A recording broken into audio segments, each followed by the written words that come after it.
მოგესალმებით ძვირფასო ტელემაგურებლები. ეთერშია გადაცემა აწმყოშობილი წასულისა მე მისი წამყვანი ედიშე პრემიტაც. მოგეხსენებათ არეულ სოფლიოს როდესაც მიმდინარეობს გადანაწილებული მდგომარეობისათვის კიდევ ბრძოლები გადასაბამწებლად და ეს ალბათ კაცობრიობისათვის დამახასიათებელია. ვინაიდან ვხედავთ ჩვენ უკვე რომ უკანასკნელი საუკუნის მანძილზე ფედერალობაში 1914 წელი, როდესაც დაიწყო პირველი მსოფლიო ომი, აგერ უკვე მეოთხე გადანაწილებასთან გვაქვს საქმე. ეს იყო პირველი მსოფლიო ომი, ეს იყო მეორე მსოფლიო ომი, ეს იყო საბჭოთა კავშირის დაშლა, ვარშავის ხელშეკრულების დაშლა, ამერიკის უნიპოლარულ სახელმწიფოს წარმოჩენა და დღევანდელ დღეს კიდევ ახალი გადანაწილება მიმდინარეობს. ამის გამოხატულება არის უკრაინაში მიმდინარე, შეიძლება ითქვას, ძმათამკვლელი ომი. ამ მდგომარეობამ უაღრესად რომ იტყვიან დაასუსტა ადამიანების ნერვები, მით უმეტეს ყველა მსოფლიოს ყველაზე უშორესი წერტილიდან დღეს თითოეული ჩვენთაგანი სადაც არ უნდა ვიყოთ, ვენახში ვიქნებით ჩემო ბატონო, პომიდორთან დავგავთ, თუ ლექციაზე ვიქნებით, თუ სამეცნიერო სამუშაოზე ინფორმაციას ვიღებთ მსოფლიოს ნებისმიერი წერტილიდან 3 წამის განმავლობაში. ამიტომ ეს გარკვეულწილად დამოკიდებულია ადამიანის ჯანმრთელობაზე, ადამიანის ფსიქიკაზე და უპირველეს ყოვლისა თითოეული ჩვენთაგანი ჩვენ დაუნებურად დაავადებული ვართ ინფორმაციული ნევროზით. სწორედ ეს პრობლემები არის იმის საფუძველი, რომ დღევანდელ დღეს ადამიანთა გარკვეული ნაწილი და განსაკუთრებით ახალგაზრდობაზე მე ყურადღება მომახვილებული ამ შემთხვევისათვის მიეტანა ისეთ მათრობელ საშუალებებს, როგორიც არის ნარკოტიკი, რომელმაც რომ იწვიან წალეკა ყველა და ყველაფერი. და ნარკოტიკი იერარქიის შემდეგ ბიზნესში არის ნომერ მეორე ადგილზე და შეიძლება ითქვას პირველი ადგილს უჭირავს. რა არის ნარკოტიკი? როგორ შეიძლება მასთან ურთიერთობა? როგორ დამოკიდებულება უნდა ჰქონდეს მშობლებს შვილების მიმართ, შვილიშვილების მიმართ და საერთოდ საზოგადოებას ჩვენი ყველაზე მეტი უფაქისესი ნერვი შეიძლება ითქვას ახალგაზრდობის მიმართ. სწორედ ამ საკითხებთან სასაუბროდ მოვიწვიეთ დღეს ჩვენს ეთერში ახალგაზრდა ნეიროფსიქოლოგი ანა მარგიშვილი, თავად ახალგაზრდა, რომელსაც განათლება ჩემო ბატონო საქართველოში და შემდეგ უცხოეთში აქვს მიღებული. თქვენ მე ვიტყოდი ყოველგვარი გადაჭარბების გარეშე გქონდათ ბედნიერება ერთხელ მისთვის უკვე მოგესმინათ სწორედ ამ გადაცემიდან და დღევანდელ დღეს ჩვენ საუბარი გვექნება სწორედ ამ საკითხების გაშენება. მოგესალმებით ქალბატონო ანა და დიდი მადლობა სტუმრობისათვის. მოგესალმება, ძალიან დიდი პატივია და მადლობა მოწვევისთვის. აი, დავიწყოთ იმ პრობლემის, რომელსაც ქვია ნარკომანია. რა არის, რატომ გახდა ეს განსაკუთრებით, რომ იტყვიან 80 ამ საუკუნის ჭირი შეიძლება ითქვას. ამ საუკუნის ჭირი დაწყებული არის საუკუნე აგერ, გათავდა მეოთხედი საუკუნე. მეოთხედი საუკუნე უკვე განვლეთ 31 დეკემბერს ჩავხურავთ, რომ იტყვიან მეოთხე საუკუნეს და რამ გამოიწვიან ანა ეს ასე წინ წამოწევა ამ საკითხის? კი ბატონო. მადლობა კითხვისთვის. მე ამ საკითხს განვიხილავ ჩემი პროფესიიდან გამომდინარე. აქ ფინანსურ და ეკონომიკურ საკითხებს ცოტა უკან გადავწევ. პირველი რაც არის მნიშვნელოვანი რომ ახსენოთ ის არის რომ ნარკოტიკზე დამოკიდებულება, ნებისმიერი ტიპის დამოკიდებულება ეს არ იწყება რაიმე ტაბლეტის მიღებით. ეს არ იწყება მაშინ, როდესაც ადამიანი უშუალოდ დამოკიდებული ხდება რაღაც ნივთიერებაზე თუ თამაშზე თუ სხვა სახის ქცევაზე. ეს არის ძალიან დიდი პრობლემა, რომელიც იწყება რეალურად მაშინ, როდესაც ადამიანი გრძნობს სიცარიელეს. როდესაც ადამიანი ვერ პოულობს სხვა გამოსავალს რაღაც სიტუაციიდან. ძალიან მნიშვნელოვანია ვახსენოთ ის, რომ ადამიანი ასე უმიზეზოდ არ იწყებს, რა თქმა უნდა, დამოკიდებულებას. ეს არის პროცესი, რაც ადამიანი გადის და ამას შეიძლება ქონდეს ძალიან ბევრი მიზეზი. მათ შორის ზუსტად ის მიზეზები, რაც თქვენ ჩამოთვალეთ. როდესაც ადამიანი გრძნობს შფოთვას, როდესაც ადამიანი გრძნობს სიცარიელეს და მას დარღვეული აქვს ეს ემოციური რეგულაციის უნარი, ძალიან რთულია მისთვის, რომ ამას გაუმკლავდეს. შესაბამისად, ნებისმიერი დამოკიდებულება შეიძლება გავიხილოთ როგორც ილუზორული ჩანაცვლება, რასაც ადამიანი მიმართავს, იქიდან გამომდინარე, რომ მას არ აქვს რესურსი გაუმკლავდეს კონკრეტულ სიტუაციას. ძალიან საინტერესოა ამ ხრივ ჩვენთან არსებული მდგომარეობა. აი 90-იანი წლებიდან მოყოლებული საქართველო გახდა გვინდა თუ არა დეიურეთ მაინც დამოუკიდებელი სახელმწიფო. და ამ დამოუკიდებელ სახელმწიფოში ძალიან თავი იჩინა ამ პრობლემამ. აი რა არის ამის მიზეზი ჩვენში? კი ბატონო. ერთი რაც უნდა ვახსენოთ ეს არის რომ საბჭოთა კავშირის დანგრევის შემდგომ ჩვენ გვაქვს ის პროცესი, როდესაც აუცილებელია რეაბილიტაცია, ხო? იმ პროცესებისგან რაც გავიარეთ. ნუ ფაქტიურად ადამიანებმა დავკარგეთ ესე ვთქვათ, შედარებით ვამბობ, რა თქმა უნდა, მამის ხატი. დავკარგეთ რაღაც, რაც იყო ჩვენი ნაწილი და შესაბამისად ჩვენ ვცდილობთ, რომ ეს შევავსოთ. ნუ ამის გარდა, როგორც საქართველოში, ასევე მსოფლიოშიც ისჩინა თავი შფოთვითი აშლილობა მაგალითად. შფოთვითი აშლილობა დღეს ყველაზე გავრცელებული დაავადება ფსიქოლოგიური თვალსაზრისით, რაზეც კლინიკურ ფსიქოლოგებს მუდმივად გვიწევს გამკლავება.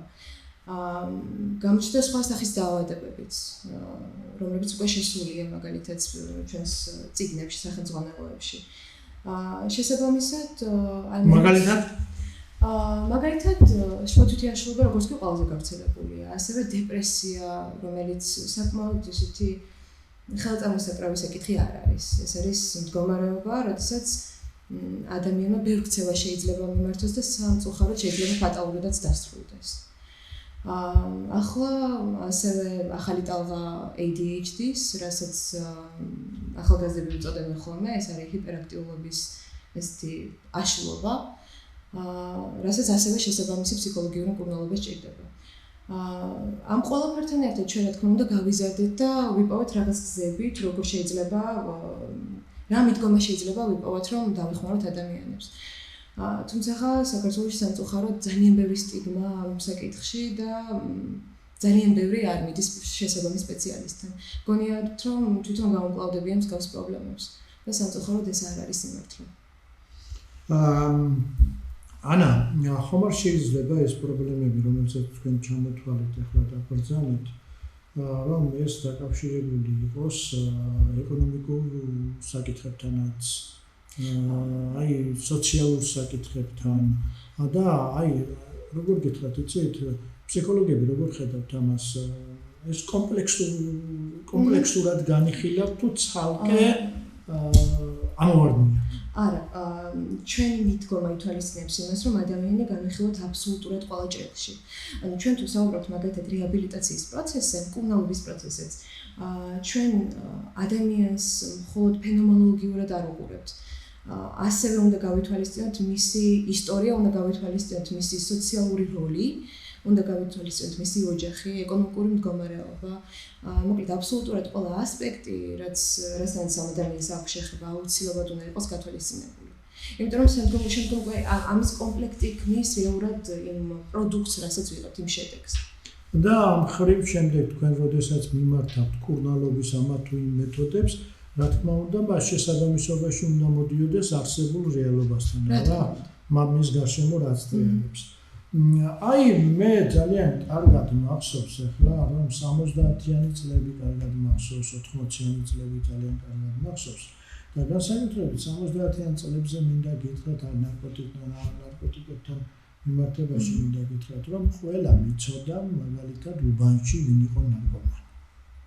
ყველა მიცოდა. და მინდა გითხრათ, რომ ყველა ერიდებოდა. იქნება ახლა თქვენ ახალგაზრდა ფრენდები და იქნება სათანადო ლიტერატურაში ეს აღწერილი, რომ ეს ასე იყო. იმიტომ რომ მშობლები ყველა ჩვენთაგანი გვეუბნებოდა, რომ როგორ გითხრათ ახლა რაიმე ბულინგზე სიტყვაც არ არსებობდა მაშინ, მაგრამ თუ შეიძლება დისტანცია გქონდეთ მასთან დაჭერილი ასე. ის ადამიანები ისეთები იყვნენ, რომლებიც იყვნენ თავისთვის. თუ შეულობდნენ ამ ნარკოტიკს, თუ არ შეულობდნენ ამას თავს არავის არ ახვევდნენ და მაგრამ საზოგადოებაში იყო როგორ გითხრათ, იცი, გარკვეული დისტანციური დამოკიდებულება მათ მიმართ. და თითოეულად თუ იქნებოდა ასეთი. დღევანდელ დღეს ეს სიტუაცია ძალიან შეცვლილია. და როგორ გითხრათ, იცით, ზოგჯერ განსაკუთრებით მინდა გითხრათ, აი თქვენ ახალგაზრდა გოგონებს ბრძანდებით და გოგონებისათვის რაღაცაირად რომანტიკალობას საბურაველში ეს გახდოვი. რითაა ეს გამოწვეული? რა ფსიქოლოგიური ცვლილებები მოხდა? რა მოხდა? როგორ შეიცვალა?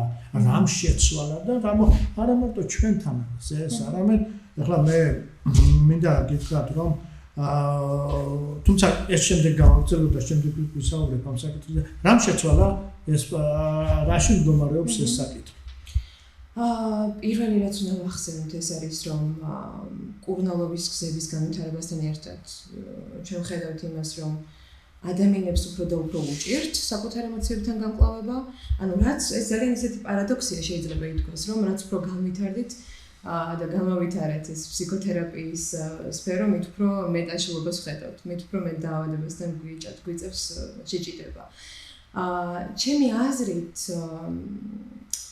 ის თითქოს და სტერეოტიპი, რომ მაგალითად მსგავს ადამიანებთან მეგობრობა ჩვენზე არ ახდენს გავლენას, ძალიან ცრუა. მე მჯერა, რომ ჩვენს სოციუმს ძალიან დიდი გავლენა აქვს, ხო, ჩვენზე. მით უმეტეს საქართველოში, სადაც ძალიან ისეთი კონტაქტური ადამიანები ვართ. მით უმეტეს რომ ჩავეძიოთ ნათესავები აღმოჩნდებით, ისეთი პატარა ვართ, თვითონ ჩვენთაგანი ერთმანეთის, არა? აი აქედან გამომდინარე, თითქოს და უფრო მეტად მისაღები გახდა და თითქოს და ეს აიხსნება იმით, რომ ამ ადამიანს მქონდა პრობლემები, რასაც ვერ გამოგავდა, ეს მეც ვახსენე. თუმცა, ჩემი აზრით ეს იმას არნიშნავს და ეს არის იმის გამართლება, რომ ადამიანმა მსგავს ქცევას მიჰყოს ხელი, ხო? ასე რომ ჩემი აზრით ზუსტად იმ სტერეოტიპებზე უნდა ვისაუბროთ. არიან ადამიანები, რომლებიც ფიქრობენ, რომ მაგალითად ნივთიერებას შეიძლება არ გააჩნდეს დამოკიდებულების ეს თვისება, რაც არის აბსოლუტური სიცრუე. აი ძალიან კარგი თემა შეეხეთ ახლა თქვენ. ამ თემის გამოყენებას ჩვენ ასე ვსაუბრობთ. პარადოქსია, საოცრება, მაგრამ შეიძლება პოლიტიკაში. კი ბატონო. ჩამოყალიბდა ცალკეული პოლიტიკური ჯგუფები თუ გაძღნებათ ის და თქვენ ბოლოს და ბოლოს პარლამენტში ამოყო ზოგიერთმა თავი, რომლებიც თესდნენ პირდაპირ ეთერებში მარიხუანას და ამით რეკლამას ეწეოდნენ, პარლამენტში აღმოჩნდნენ, არჩეული აღმოჩნდა, კაცო ძალიან დიდი ხმები მიიღეს რა, 3%-იანი იყო თუ 2%-იანი იყო თუ რაღაცა ხომიცა 20,000-მა, 50,000-მა, 70,000-მა ხომიცა ხმა რა. ეხლა მოდი განვმარტოთ რასთან ვაკ ამ შემთხვევისათვის. მე მიმაჩნია ჩემს გადასახედიდან პოლიტიკური შარლატანიზმი. ჩემი გადასახედიდან. მაგრამ როგორც პროფესიონალმა თქვენ რით შეიძლება ეს ახსნა და მეტი მინდა კიდე გითხრათ, ახლა დაგისვათ ასეთი შეკითხვა.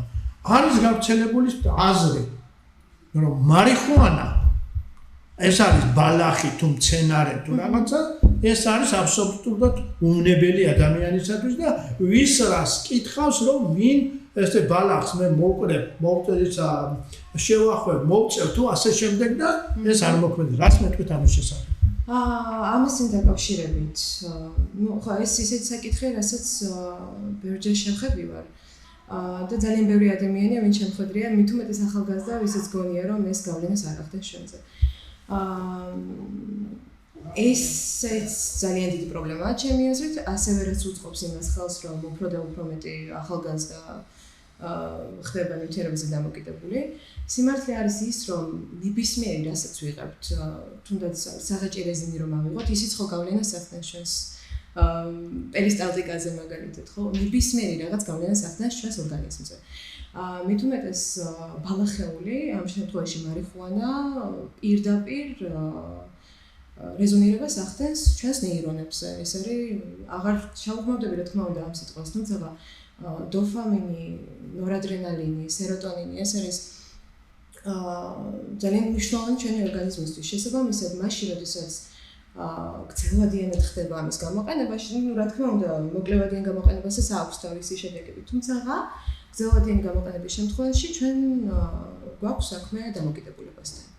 აი ეს არის ყველაზე დიდი, ესე ვთქვათ, სტერეოტიპი, რასაც ხვდებით ხოლმე, რომ არც ერთ შემთხვევაში ეს დამოკიდებულებას არ იწვევს. თუმცა ეს ძალიან დიდი სიცხეა. ვიღაცების ეტყობა, ვიღაცების ინტერესებში შედის, ალბათ, ვიღაცების ინტერესებში შედის და უფრო მეტად მიმაჩნია, რომ მე ახლა ზოგიერთი ეს ხმების მოპოვებისათვის და ასე შემდეგ, მაგრამ კიდევ ერთხელ ლაპარაკობ, რადგან შენ ის ხმა, როდესაც იმ შენ ხმების ფასად დაჯექი პარლამენტში, ვიღაცამ ამის დაკვეთა მოგცა, ჩემო ბატონო და ამის შემდეგ, რომ ამ შენი ამ რეკლამირებით თუ რაძგნებავთ ის შენი შარლატანიზმით, ხდება ის, რომ ფსიქიატრიაში შეიძლება როგორც ვიცი. კი ბატონო, ეს დაავადება.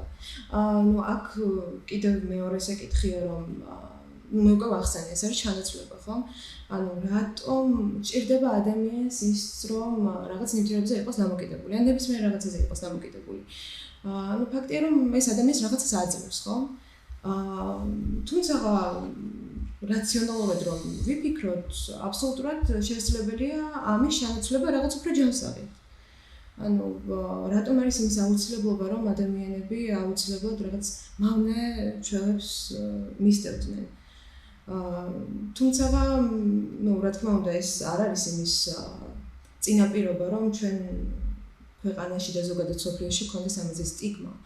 იქიდან გამომდინარე, რომ სტიგმა ყოველთვის აძლიერებს იზოლაციას, იზოლაცია კიდევ უფრო აძლიერებს დამოკიდებულებას. და ძალიან მნიშვნელოვანია აქ სოციუმის ჩართულობა.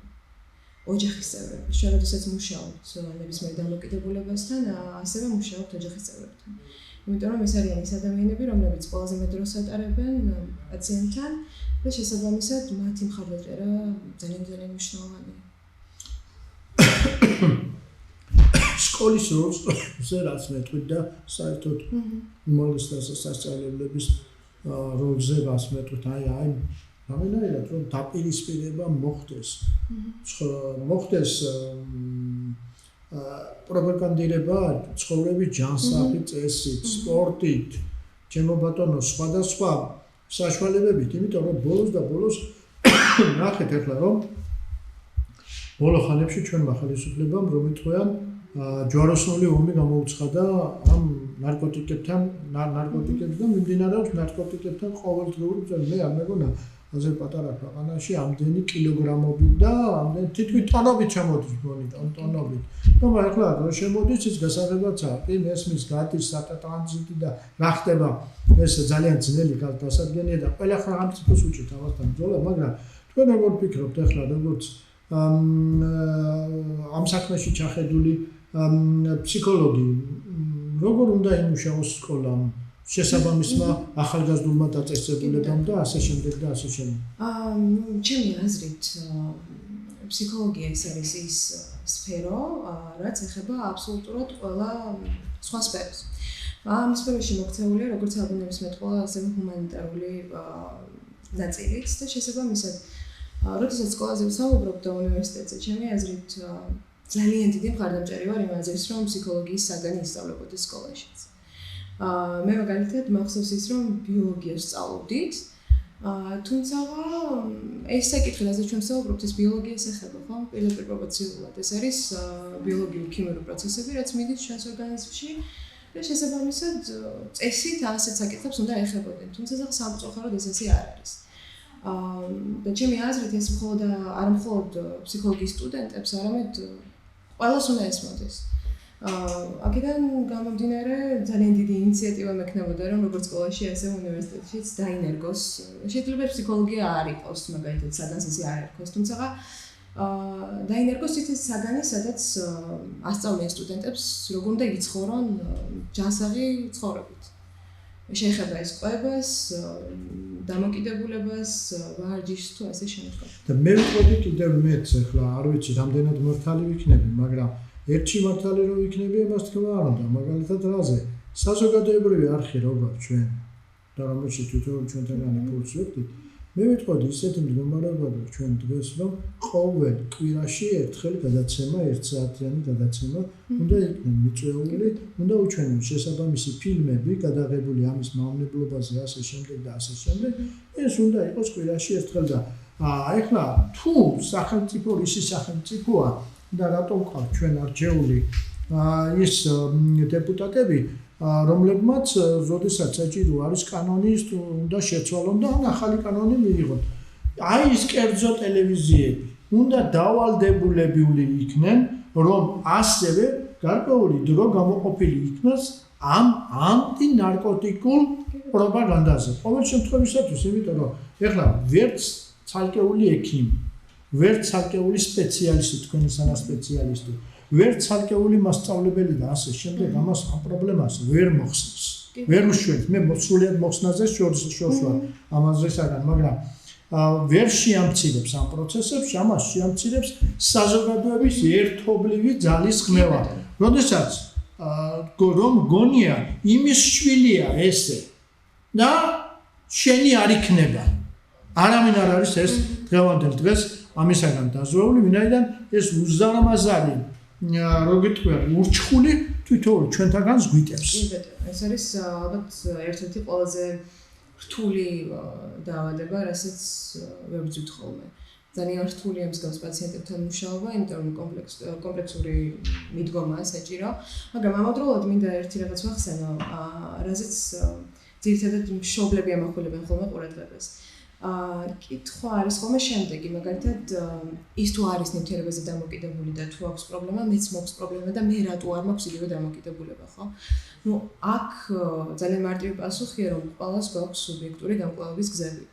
შესაბამისად, ეს დამოკიდებულება არ არის ზედაპირული საკითხი, ჩვენ უნდა ჩავუყმავდით ამას, ხო, რა არის ის მიზეზი. და ამ დროს ყველას განსხვავებული გამკვლევების გზები გვაქვს. ყველას განსხვავებული ისტორია გვაქვს, განსხვავებული ცხოვრება. და შესაბამისად, შეიძლება ისეთი მომენტიც იყო ამ ადამიანის ცხოვრებაში, როდესაც ჭირდებოდა მეორე ადამიანი, რომელიც ხარს დაუჭერდა, ხო? რომელიც მოусმენდა, რომელიც რჩევას მისცემდა და ასეთი ადამიანი არ გამოჩნდა.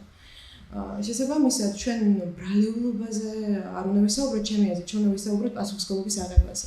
აბსოლუტურად გეთანხმები, აბსოლუტურად. ეს გავს ახლა ბრალეულობაზე საუბარი გავს. გავს იგივე ჩვენთან ქართულ ხალხურ ანდაზაში რომ არის ურემი რო გადაბრუნდება გზა მერე გამოჩდება რა.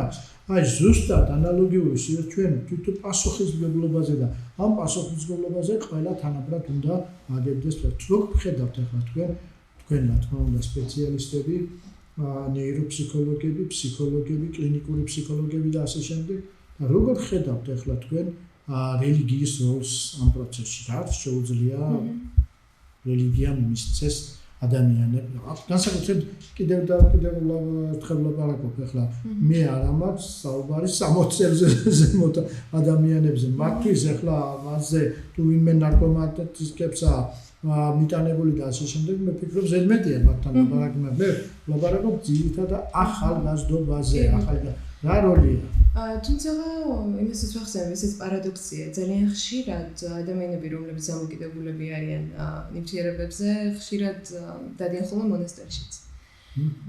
საინტერესოა. კი, ძალიან ისეთი პარადოქსული ფაქტია.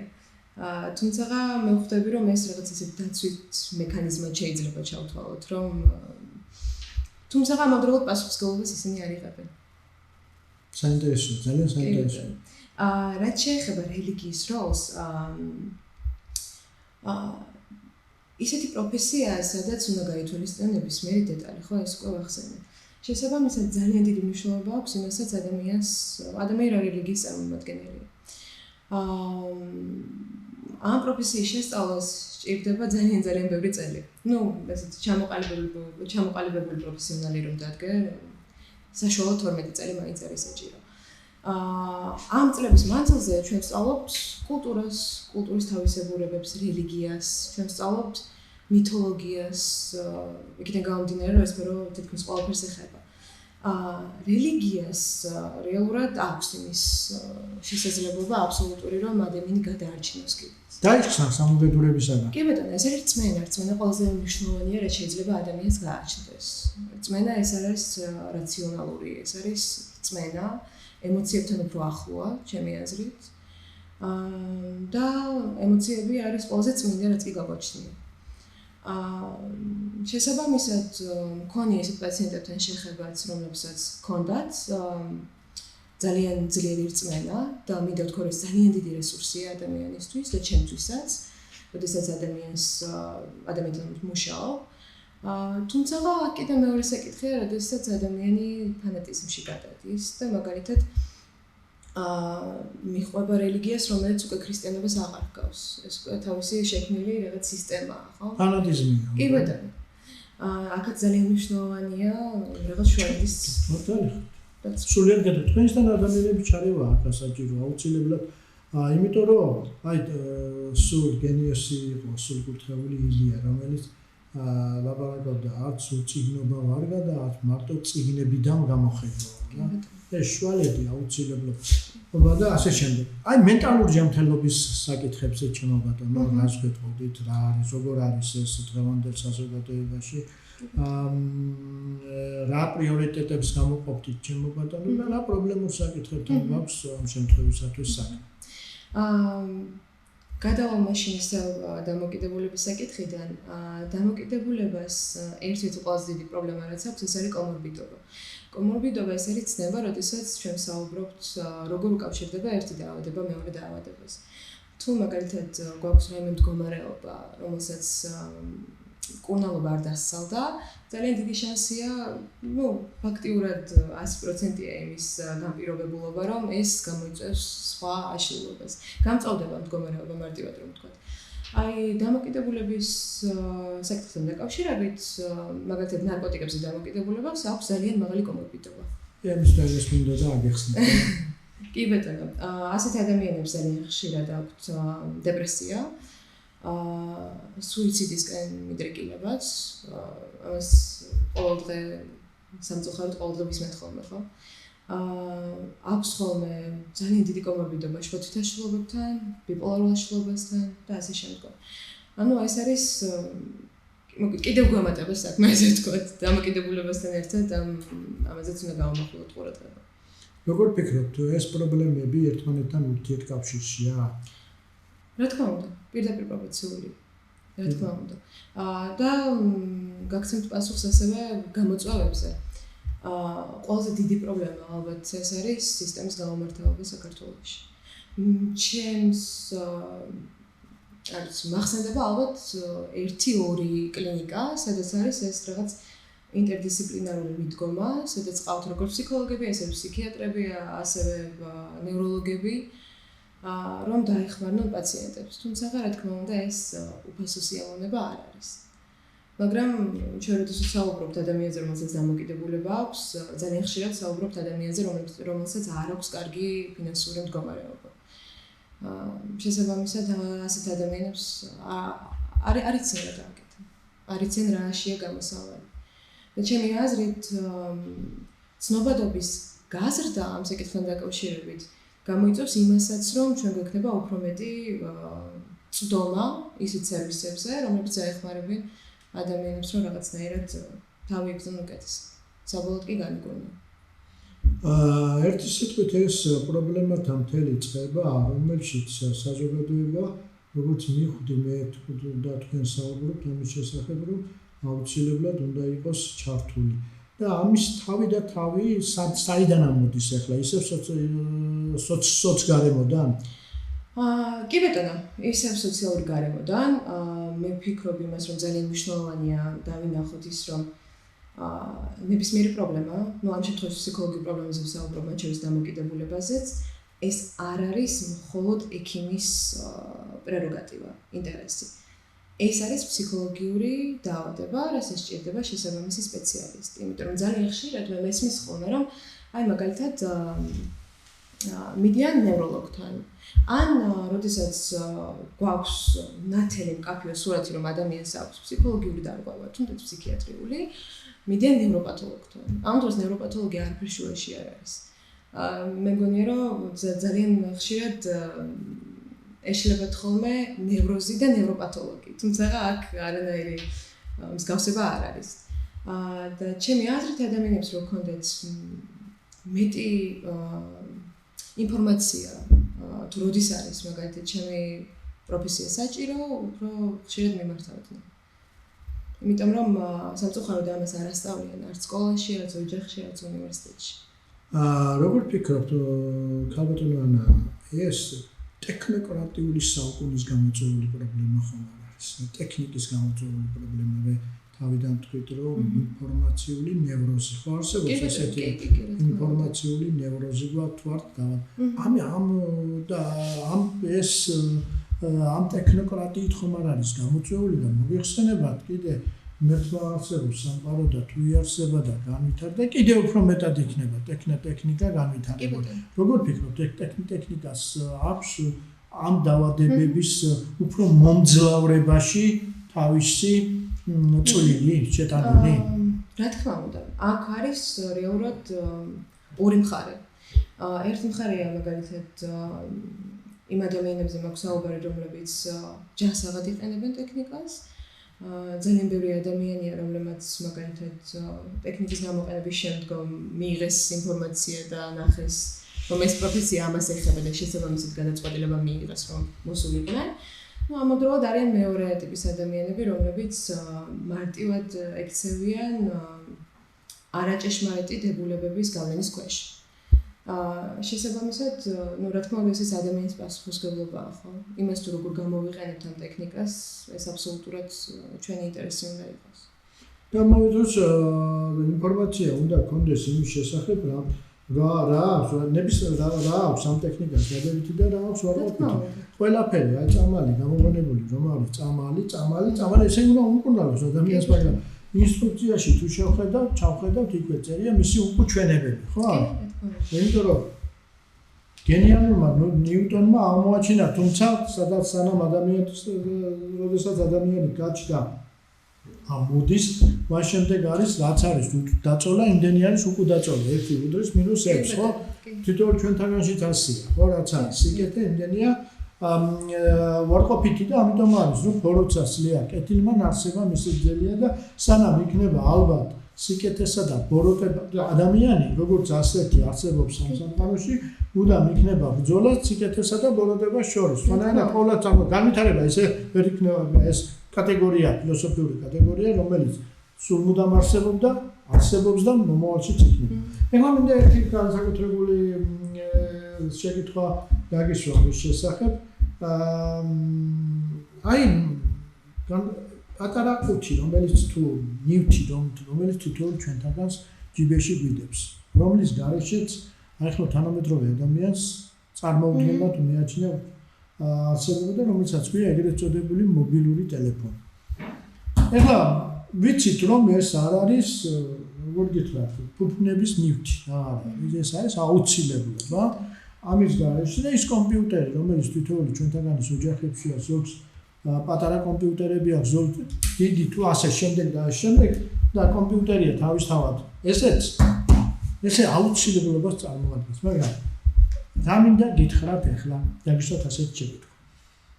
გაჩნდა ძალიან ბევრი დაავადებები, რომელიცაც ქვია კომპიუტერული დაავადებები და მე მინდა როგორ ფსიქოლოგმა ყურადღება მიაპყრო და ჩვენს მაყურებელს ესაუბროთ, რა მავნე გავლენა აქვს პატარა ბავშვებს. ნუ და რაღაცა მე არა ვარ კარგი სპეციალისტი, მაგრამ მომისმენია ჩემო ბატონო, ახლობლებისაგან, მეგობრებისაგან, რომ ჩემს შვილის რაღაც ეკრანის დავადება აქვს, მიჯაჭვულია ბავშვი 2 წლისაა, 3 წლისაა და როდესაც დატოვებული ყავდა დედას ტელეფონთან მოგეხსენებათ ახლა რაჭირვეულია ზოგიერთ ამის შემდეგ საუბარს გვიანი წებს და ასე შემდეგ. კი ბატონო. ასე თქვით ამის შესახებ. ამასთან დაკავშირებით ჩემი აზრით სრული პასუხისმგებლობა უნდა იყოს მშობელმა. ის არის, როდესაც საუბრობთ ბავშვებზე, როდესაც ისინი ჯერ კიდევ ვითარდებიან და ძალიან სენსიტიური ასე კი ხო, ბავშვობის პერიოდი. ამ დროს ძალიან კარგად უნდა ისმოდეს ჩემი აზრით მშობელს, რამდენად აუცილებელია ბავშვთან კონტაქტი, რამდენად აუცილებელია მასთან ურთიერთობა. აბსოლუტურად დაუშვებელია ის, რომ ბავშვს ჰქონდეს მაგალითად რაღაც კითხვა, თუნდაც ლოგიკაში არ ჩდებოდეს ეს კითხვა და მშობელმა მაგალითად სანაცვლოდ ტელეფონი მისცეს, ხო? რეალურად აქედან იწყება ხოლმე ზუსტად ეს დამოკიდებულების საკითხიც. რასაც როგორც თქვი, ძალიან მაღალი კომორბიდობა აქვს. სამწუხაროდ, როდესაც მოდიან ხოლმე ბავშვები კონსულტაციაზე, მშობლები თურთ, მშობლებს არ ისმით, საიდან დაიწყო ეს პრობლემა. და ამავდროულად აქვთ ხოლმე ძალიან დიდი შფოთვა, შეიძლება ბრაზიც კი, როდესაც ვახსენებთ მათ ჩართულობას ბავშვის განვითარების პროცესში. ჩემი აზრით, ზუსტად მათთან მუშაობაა ძალიან მნიშვნელოვანი. ახალი კვლევებიც არის ამასთან დაკავშირებით, მაგალითად ხელოვნური ინტელექტთან დაკავშირებით. და აღმოაჩინეს, რომ პირდაპირი კორელაციაა ფსიქოსსა და AI-ის გამოყენებას შორის. ჩვენ ხედავთ, რომ ადამიანები, რომლებიც არიან დამოკიდებულები ხელოვნურ ინტელექტზე, რაღაც ეტაპზე ისინი კარგავენ რეალობასთან კავშირს. და ეს არ იწყება, ასე კიდევ ერთხელ გამომეორებულ მიზეზით. ძალიან ხშირად ჩვენ გვაქვს შემთხვევები, როდესაც ეს იწყება ბავშვობიდან და გასდევს ადამიანის ცხოვრების მანძილზე. ძალიან საინტერესოა, ამიტომ ალბათ საჭირო არის, როგორ გითხრათ, იცით, თქვენი საუბრიდან გამომდინარე, მშობელიცაც ფსიქოლოგიური გაკვეთილები სჭირდება მშობლებსაც, იმიტომ რომ მომავალ აქვს საქმე და არ შეიძლება ახლა, იმიტომ რომ ძალიან ბევრი ისეთი დაავადებებია, რომელიც ამ საშუალებების შემოსვლამდე, როგორც ასეთი ბუნებაში არ არსებობს და მე მესმის, რომ ყოველ სიახლეს, ყოველგვარი პროცესები ახლავს, მაგრამ ეს რომელნაირად უნდა ვიცოდოთ, რომ ეს იყოს ყველაფერი მინიმუმამდე. მე მგონი მე მეთანხმებით, რომ მინიმუმამდე იყოს დაყვანილი და მინიმუმამდე დაყვანილი ამბებიდან გამომდინარე, შემდეგ შესაძლებელი გახდება ის, რომ უფრო მეტი ზომები და ასე შემდეგ მივიღოთ. აი თქვენ როგორ მიგაჩნიათ ახლა, აი თული პრობლემების გარშემო გვიწევს სამწუხაროდ საუბარი, მაგრამ სამწუხაროდ თქვენი პროფესია ასეთია, რომ თქვენ უნდა დაეხმაროთ დეპრესიაში მყოფს, ძიმე სიტუაციებში მყოფს და აქედან გამომდინარე უნდა შეძლოთ ადამიანების გადამჩენელები ხართ ფაქტობრივად რა. ადამიანების სულის მესაიდუმლოები ხართ. ფაქტობრივად ეს არის და ამიტომ იყო არის ჩვენ უწუხესო ტელემოყურებლობა, ჩვენ დღევანდელ დღეს სამსაკითხებთან საუბარი. როგორ მიგაჩნიათ თქვენ დღევანდელ დღეს ახლა ვერ აცილებით ამ პრობლემებს, რასაც საუბარი ქონდა. ეს ერთ საუბრით გადაწყდება, ერთ 2, ერთ 3, ერთ 10 და ერთ 20, მაგრამ აი როგორ ფიქრობთ, სპორტს რა როლი აქვს ამ შემთხვევისათვის სპორტს? როდესაც იწყება მკურნალობის პროცესი და როდესაც მაგალითად საუბრობთ ემოციურ პრობლემებზე, ქართველებს ზოგადად გვახასიათებს ემოციურობა. საკმაოდ ემოციური ადამიანები ვართ. შესაბამისად ისეთ გძებძე და განეძებ ცხოვრობ სხვანაირად შეუძლებელია. ესეც განპირობებია, რა თქმა უნდა. როდესაც კონცენტრირებთ ხოლმე ემოციებზე და ძალიან მნიშვნელოვანია ხო ემოციური რეგულაცია. ჩვენ მუშაობთ პაციენტთან, რომ მას შეეძლოს ამ ემოციების ჩანსაღი გამოხატულება. ნებისმიერი დაავადების დროს, თუნდაც შფოთვის დროს, თუნდაც დამოკიდებულების დროს, ეს ემოციები ან იხშობა ადამიანში, ან ძალიან ტოქსიკური ხასიათით არის გამოვლენილი. შესაბამისად, ერთ-ერთი აქტივობა, რითიც ადამიანს შეუძლია რომ დაკავდეს, ეს არის სპორტი. სპორტი არ არის კარგი მხოლოდ იმ კუთხით, რომ ეს რაღაც ფიზიკურ დატვირთვასთან ასოცირდება. ეს არის ძალიან კარგი ფსიქოლოგიური საშუალება, რომ ადამიანმა შეძლოს საკუთარი ემოციების ექსპრესია, გამოხატვა. შესაბამისად, თუ ადამიანი დაინტერესებულია ხოლმე ამ კუთხით, ძალიან ხშირად გურჩევთ. არ არის მხოლოდ სპორტი, ასევე მაგალითად სეირნობა. სეირნობა ძალიან მნიშვნელოვანია ადამიანისთვის. ეს არის ის მომენტი, როდესაც ადამიანს საკუთარი თავისთვის დრო აქვს და შესაბამისად შეუძლია იფიქროს, რაღაცები გაანალიზოს. და სპორტიც ძალიან კარგი ინსტრუმენტია, ესე ვთქვათ, ჩვენთვის, რომ თუ ადამიანი დაინტერესებულია, აუცილებლად მიმართოს. მეკლა ამ თაობისათვის განსაკუთრებით როგორ გითხრათ და შორეული გახდა წილი. ამწუხარია, მაგრამ ფაქტია. მე ვფიქრობ, რომ წიგნი არის ის უმთავრესი ძალა, რომლის მეშვეობითაც შეიძლება, როგორ გითხრათ, ყველას და ყველაფრის მკურნალობა. და განსაკუთრებით აქ მე მინდა თქვენი ყურადღება მივაპყრო ორ რაიმეს, წიგნს და განსაკუთრებით ქართულ საგალობლებს. როგორ ფიქრობთ? გიფიქრიათ თქვენ როგორც ახალგაზრდა და როგორც მე ვიცი, ასპირანტურაში სწავლის გაგრძელება დოქტორანტურაში დღეს ეს ტერმინოლოგია დოქტორანტურაში სწავლის გაგრძელებას აპირებთ და წარმატებებს გესურვებთ. გიფიქრიათ ამ თემის გარშემო, განსაკუთრებით ქართული საგალობლები, ეკლესიაში როდესაც შესულხ. ან მოგისმენიათ, ჩემო ეს სიმშვიდეა.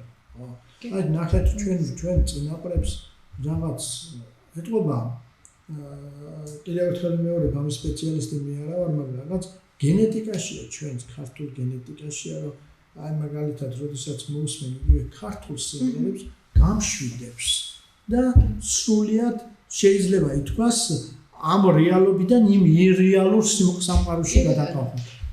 რას ურჩევთ? მომავალ თაობას განსაკუთრებით. მე ვურჩევდი მომავალ თაობას იმას, რომ ამ კუთხით. ალბათ იმას, რომ მიიღო მეტი ინფორმაცია თეოლოგიასთან დაკავშირებით. ჩემს ძალიან მნიშვნელოვანი ის იმ შემთხვევაშიც თუ არ გაქვს რწმენა, რომ იცოდე საიდან მოდიხარ. იმიტომ რომ საქართველოსთვის რელიგია ისეა მნიშვნელოვანი, როგორც არავისთვის შემიძლია ხო? ძალიან მნიშვნელოვანია ამ კუთხით ალბათ ინფორმაციის მიღება. მისმის რომ ყველა ერთადზე ვერ იქნება, ხო? მისმის რომ არიან ადამიანები, რომლებიც მაგალითად სხვა საწარმოებით არიან დაინტერესებული, ჩვენთვის კარგია ეს თუ ცუდი. თუმცა ჩემი აზრით ინფორმაციის მიღება განაპირობებს იმას, რომ ადამიანს ექნება მეტი შესაძლებლობა მიიღოს გადაწყვეტილება. მოწონს თუ არა რაიმე. იმიტომ რომ ჩვენ თუ ინფორმაცია არ გვექნება, შესაბამისად ისიც ალოგიკურია, რომ რაღაცას შევეწინააღმდეგოთ, ხო? როგორ შემიძლია რაღაცა შევეწინააღმდეგო, როდესაც ამაზე ინფორმაცია არ მაქვს. მაგალითად, როგორ შემიძლია შევეწინააღმდეგო თუნდაც ქრისტიანობას, როდესაც მე ბიბლია არ მაქვს დაკითხული. მე ხომ არ ვიცი ეს რა არის. შესაბამისად, თუ ადამიანს რა თქმა უნდა სიამოვნებას ანიჭებს, ძალიან დიდი ახალისება უნდა ქონდეს ამას. თუ არა და ჩემი აზრით ღირს იმად მაინც რომ ინფორმაცია მიიღოს. კი ბატონო და მე შემთხვევით არ მithქვამს ქართულ საგალობლებზე. ქართული საგალობელი არის ერთ-ერთი სამკურნალო საშუალება ცხოვრობდა ერთ-ერთი ინგლისელი პროფესორი, განსაკუთრებით, როდესაც 60-იან წლებში მთელ მსოფლიოს გარკვეული პრობლემების გამო მოგესალმება ჰიპების, ეგრეთ წოდებული ჰიპების მოძრაობა მოედო, ხო? ხო და რა იყო და როგორ იყო ახლა ამის შესახებ ჩვენ დრო არ გვაქვს. და რა იყო რა პროცესებმა გამოიწვია ეს ახსნა, მაგრამ ფსიქოლოგიური აშლილობა ქონდა ზოგიერთ ახალგაზრდა ძალიან ბევრი ახალგაზრდა. და არ მახსოვს ახლა გვარი ინგლისელმა პროფესორმა აკეთა ექსპერიმენტი, სადღაც 20-ოდე ასეთი ჰიპი, ეგრეთ წოდებული ჰიპი, რომელიც ვერ იყო ჩვენთან როიტყვიან ახლა ხუმრობად მან ჩავთოთ ძიმე საუბარები ქონა, მან როიტყვიან ჩვენთან ხუმრობით მოტორზე, თავის მოტორზე, ჭყალებში მოტორზე ვლაპარაკობ, რა თქმა უნდა დააჯინა. აუდიტორიაში და 2 საათიან დღეში 2 საათიან ქართულ საგალობლებს ასმენებდნენ. განიკურნა ყველა მათგანი. ესე იგი, რამხელა უდიდესი რამ გავლენა შეიძლება მოახდინოს ამანა. ეს არის უკვე რაზე მეტყველებს, იმიტომ რომ ამ ქართულის მართლმადიდებლობის კოდში ეს ჩადებულია და ეს აუცილებლად გამოსაყენებელია შემდგომისათვის. ერთი სიტყვით, ეს საკითხები აუცილებლად ვფიქრობ მე, რომ გასათვალისწინებელია და გადამოკიდებულება გექნება თქვენ იმ საკითხში, რომ აი ასეთი ფსიქოლოგიური რეაბილიტაციის ცენტრები რაც შეიძლება მეტი მრავლად იყოს ჩვენს ქვეყანაში. როგორ ფიქრობ? ჩემი აზრით, ცენტრების არსებობასთან ერთად უნდა იყოს ადამიანისთვის ფინანსურად კომფორტული. სამწუხაროდ დღეს ფსიქოთერაპია არის ფუფუნება. ძალიან სამწუხაროდ.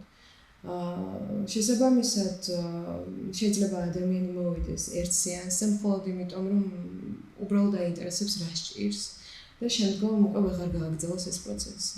თუმცა ამ ერთ სეანსს რომ გითხრათ, რომ შედეგი მოყვება, მოგატყუათ, რა თქმა უნდა, ეს პროცესი. რთულია მუშაობა ისეთ პრობლემასთან, რომელიც ადამიანს აქვს წლების მანძილზე, ხო? რაც მაგალითად ადამიანმა ბავშვობაში მიიღო და შემდგომ ძდებს ცხოვრების მანძილზე. შესაბამისად, არ მხოლოდ ის, რომ ცენტრები უნდა არსებობდეს, არამედ ჩემი აზრით, სახელმწიფოც უფრო მეტად უნდა იყოს ჩართული ამ პროცესებში. რათა ადამიანებისთვის ეს ფუფუნება არ იყოს, ამით იყოს როგორც მაგალითად ექიმთან წასვლა. თუმცა არც ეს არის მარტივი ზოგიერთი ადამიანისთვის, მაგრამ ჩემი აზრით არ აქვს ნაკლები ღირებულება, ვიდრე მაგალითად ექიმთან წასვლას.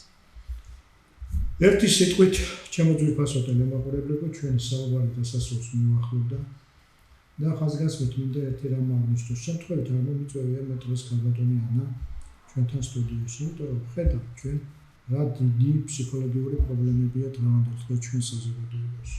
არ გავხსნით ჩხილებს და არ ვისაუბრებ იმის შესახებ, თორემ აი ქართული ფილმში ერთი გამონათქვამი არ დავასახელებ, თორე ჩვენი კოლმეურნეობის თავმჯდომარეა, რა? ჩვენს გვერდით ხდებოდა და ხდება ამ წუთში ეს პრობლემები, ჩვენ გვერდით გვაქვს ეს ნარკომანია, ჩვენს გვერდით არის ფსიქიური აშლილობები, ჩვენს გვერდით გვაქვს ის სოციალური პრობლემები, ჩვენს გვერდით არის ის მენტალური პრობლემები, ჩემო ბატონო. ამიტომ ამას ჭირდება საჯაროდ გამოტანა, მსჯელობა, რა თქმა უნდა ეს ვერც ჩემი და ვერც ქალბატონ ანასთან ერთი საუბრით ვერ გადაწყდება.